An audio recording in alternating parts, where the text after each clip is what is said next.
Assalamualaikum warahmatullahi wabarakatuh. Perkenalkan, nama saya Hasbina Inara Amalina dengan NIM akhir 077 dari Prodi S1 Keperawatan angkatan 2024-2025. Di sini saya akan membacakan sains modern. Hipotesis adalah dugaan yang dirumuskan saintis sebagai kemungkinan penjelasan suatu hasil pengamatan atau gejala. Contoh, langit berwarna biru karena memantulkan warna air di bumi. Itu bukan hanya hipotesis yang masuk akal, melainkan juga sah secara sains, karena mengajukan penjelasan untuk suatu gejala yang diamati, dalam kurung langit berwarna biru, dan bisa difalsifikasi, yaitu bisa diuji benar salahnya, dalam kurung dengan mengamati langit dari gurun atau tempat lain yang tak ada airnya. Bisa dilihat dari contoh itu bahwa hipotesis tak selalu benar. Malah, hipotesis keliru telah dirumuskan lebih sering daripada hipotesis tepat. Lalu yang kedua ada model. Model adalah versi sederhana suatu sistem fisik dan proses-prosesnya sebagaimana dibayangkan saintis, yang cukup sederhana untuk dipelajari, tapi tidak terlalu sederhana sehingga tidak lagi menggambarkan kenyataan. Contoh, atom aslinya digambarkan sebagai inti kecil berbentuk bola yang dikelilingi elektron yang mengorbit seperti planet. Tak lama kemudian disadari bahwa model planet seperti itu tak menggambarkan atom dengan tepat, karena elektron dan semua muatan listrik yang mengalami percepatan akan mengalami radiasi juga sehingga cepat kehilangan energi dan jatuh ke inti.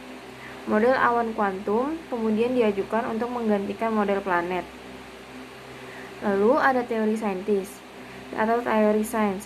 Teori sains dihasilkan ketika para saintis menyintesis sekumpulan bukti atau pengamatan atas gejala tertentu dengan hukum yang sudah didapati benar dan hubungan matematis diantaranya. Kadang satu teori bisa diringkas dalam satu atau beberapa pernyataan atau persamaan. Kadang teori berupa kumpulan hukum dan fakta hasil pengamatan yang lebih kompleks. Contohnya antara lain teori gravitasi Newton, dua teori relativitas Einstein, teori kuantum atom dan zarah, persamaan elektromagnetisme Maxwell, teori tektonika plat, teori evolusi, dan beberapa lainnya. Saya suka menggunakan analogi sederhana untuk menggambarkan konsep fakta, hukum, dan teori. Rumah dibangun dengan batu bata padat atau fakta yang direkatkan oleh logika dan matematika. Tiang-tiangnya adalah hukum yang menghubungkan fakta. Keseluruhan bangunan rumah dengan atap, jendela, pintu, balkon, dan bagian-bagian lainnya mewakili teori. Beberapa hukum sains paling penting yang biasanya diketahui orang lain. Yang pertama, ada hukum gravitasi universal atau Newton. Sekitar 350 tahun yang lalu, Isaac Newton mengajukan gagasan yang kala itu revolusioner bahwa sembarang dunia benda sebesar dan berjarak sejauh apapun keduanya di bumi maupun alam semesta dalam kurung maka disebut hukum universal. Saling tarik dengan gaya gravitasi yang besar sesuai suatu rumus sederhana yang dipelajari di sekolah.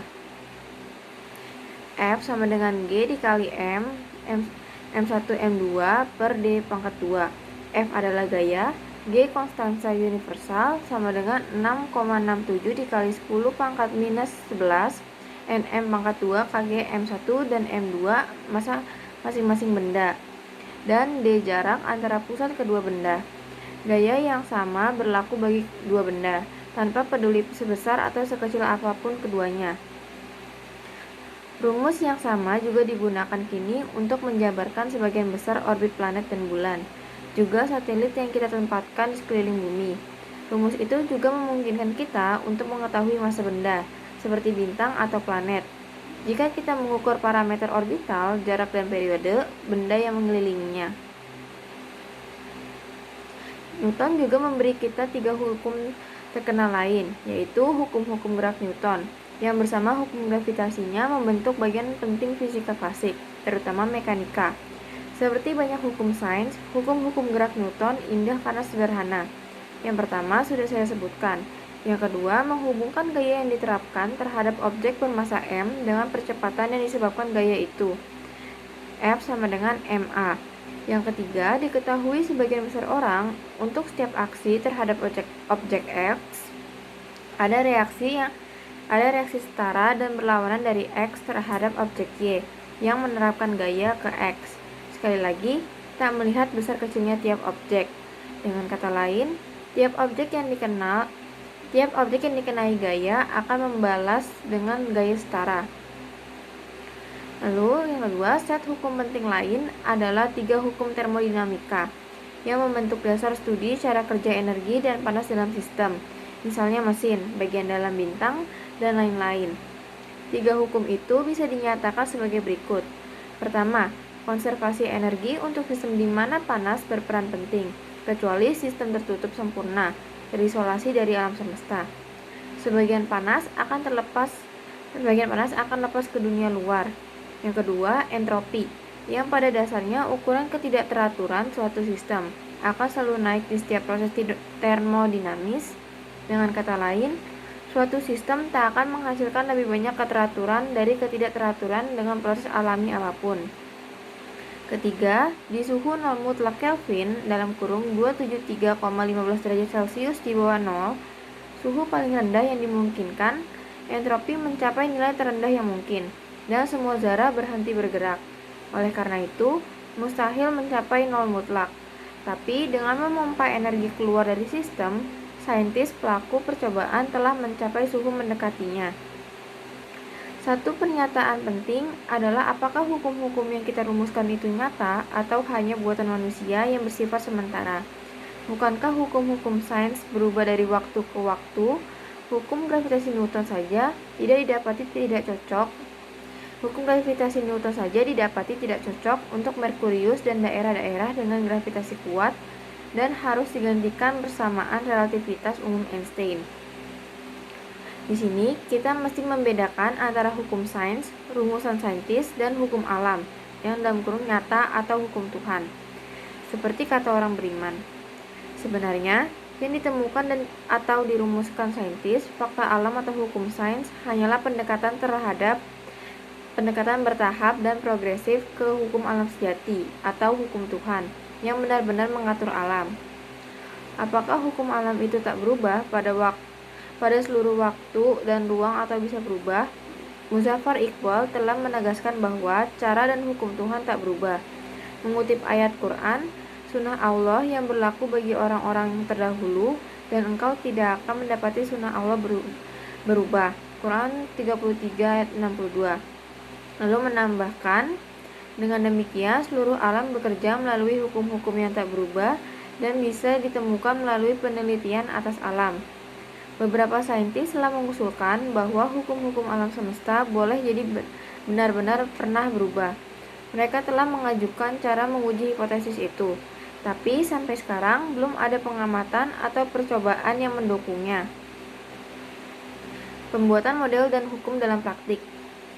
Sains banyak mengandalkan pembuatan model karena seringkali mustahil melakukan percobaan atau menggambarkan seluruh sistem secara matematis. Terlalu banyak atom di sembarang potongan zat, terlalu banyak interaksi antara berbagai sistem, terlalu kompleks, dan lain-lain. Jadi, sains menggunakan banyak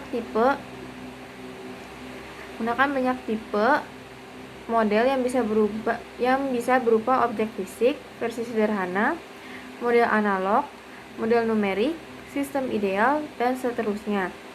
Beberapa contoh model paling terkenal dalam sains antara lain model atom planeter Bohr, model helix ganda molekul DNA, model bola biliar untuk gas, model tetes air dan model cangkang untuk inti atom, model struktur bumi berlapis-lapis, dan banyak lainnya. Bagaimana cara model bekerja?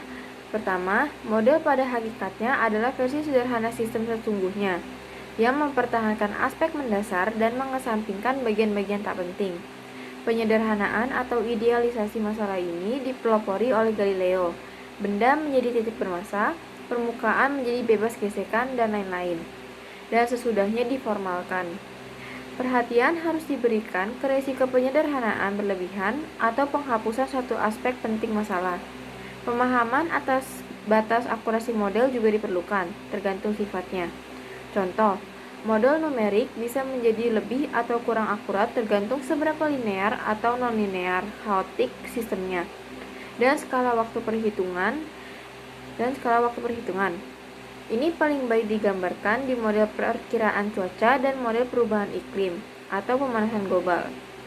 Memang, satu bagian penting debat hari ini di antara para saintis mengenai seberapa jauh prediksi pemanasan global yang bisa dipercaya adalah seputar model yang dipakai, efek apa yang disertakan dan bagaimana, serta ketepatan perhitungan. Konsep-konsep penting untuk pengetahuan sains masa kini. Selain gagasan-gagasan dasar yang dijelaskan barusan, fakta, hipotesis, hukum, teori, dan model, ada dua konsep lagi yang saya ingin jelaskan singkat, karena sangat berguna untuk mengerti informasi sains dan mencegah kita mendapat kesimpulan keliru dari hasil yang ditemukan atau dilaporkan di sana-sini. Yang pertama, ada korelasi. Korelasi adalah hubungan antara dua besaran atau lebih. Korelasi bisa positif ketika dua faktor naik atau turun bersama-sama, atau negatif ketika dua faktor berubah secara berlawanan. Contoh, nilai yang didapat murid meningkat seiring kehadiran di kelas, korelasi positif. Jumlah rambut di kepala orang menurun ketika orang semakin tua, korelasi negatif. Tekanan darah lebih tinggi di antara orang yang lebih tua, korelasi positif. Harapan hidup rata-rata menurun dengan banyaknya jumlah perokok di satu populasi, korelasi negatif. Satu hal yang sangat penting diperhatikan adalah bahwa korelasi tak selalu berarti sebab akibat, dan itu adalah sumber kesimpulan keliru banyak orang.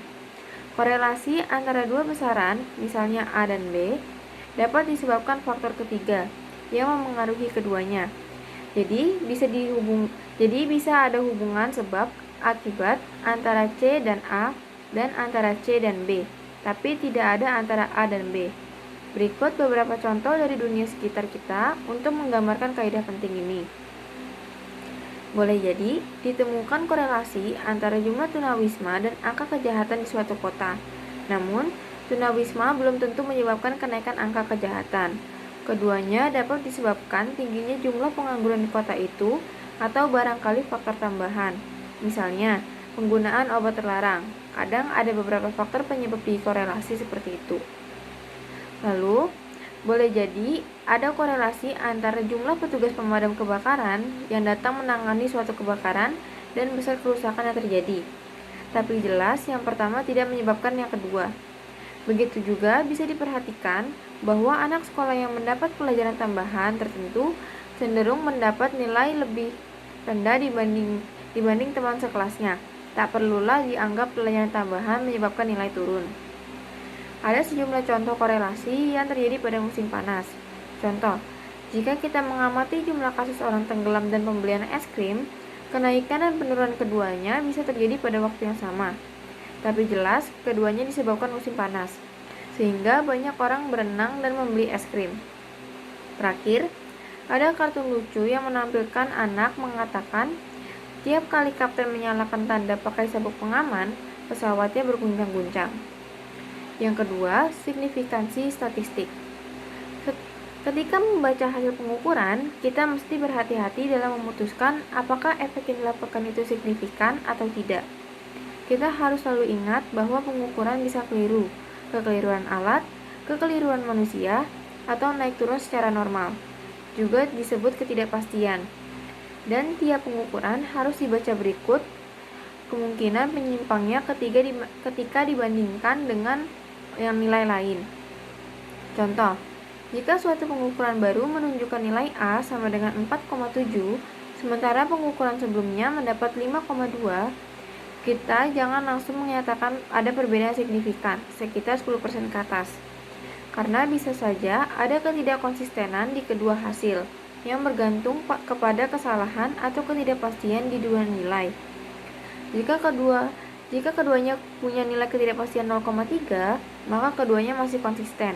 Karena 4,7 ditambah 0,3 masih masuk ke kisaran nilai saunya 5,2 sampai 0,3 sampai 5,2 dikurang 0,3 sampai 5,2 ditambah 0,3. Jika nilai kesalahannya hanya 0,2, maka perbedaan antara kedua hasil pengukuran itu memang signifikan, dan kita bisa menyatakan ada ketidakkonsistenan atau perubahan signifikan besaran itu sampai batas tertentu.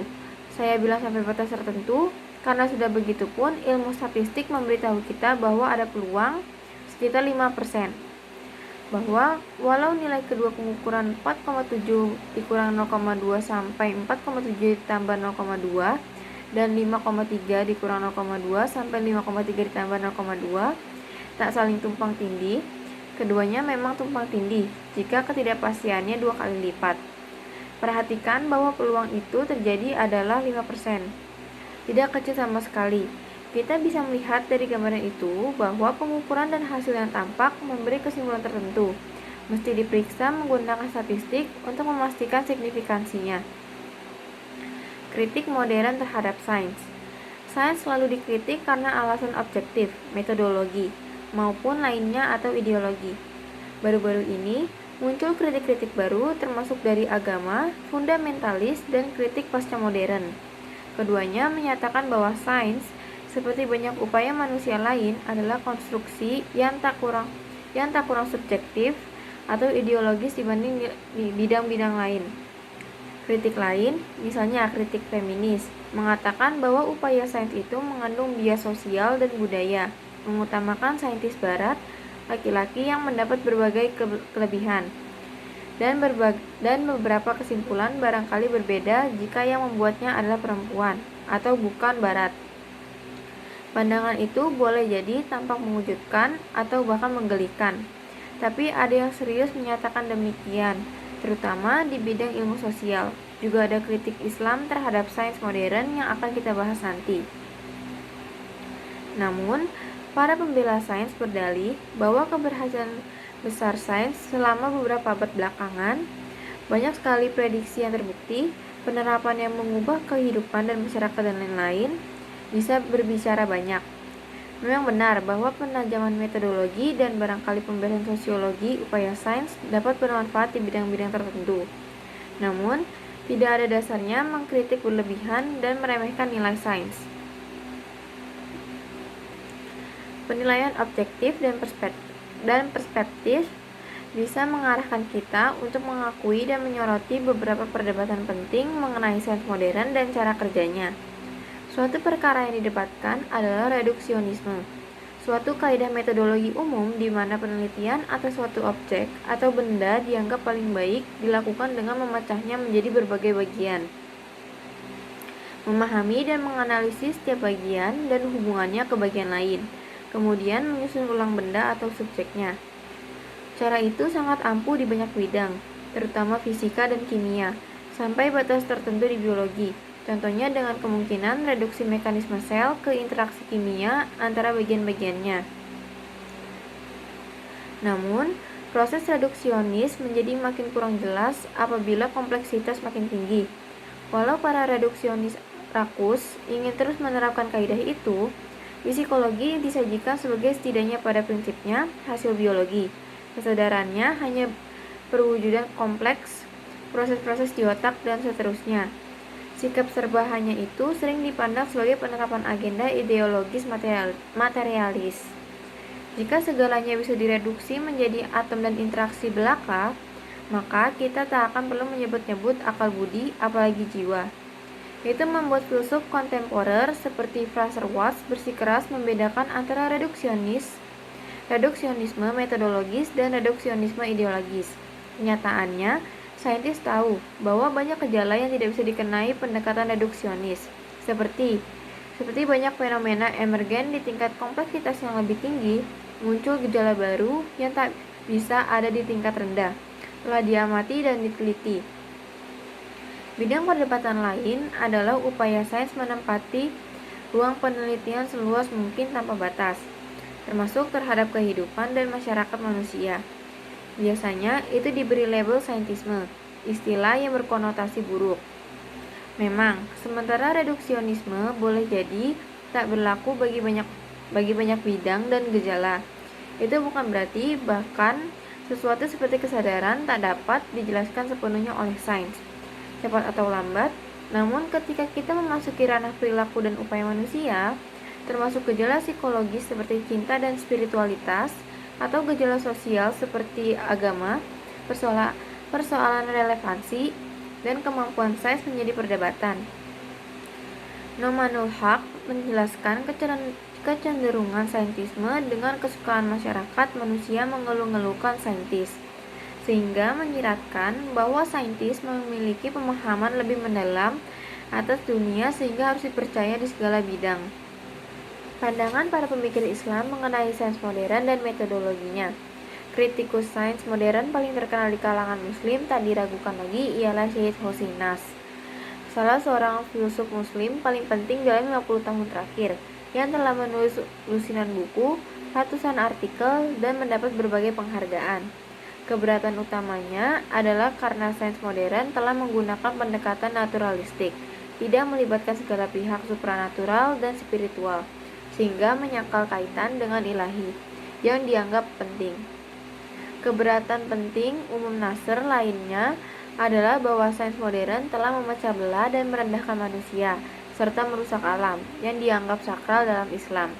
Terakhir, Nasr menolak beberapa pendekatan utama sains modern. Oke, sekian dari saya. Kurang lebih mohon maaf. Wassalamualaikum warahmatullahi wabarakatuh.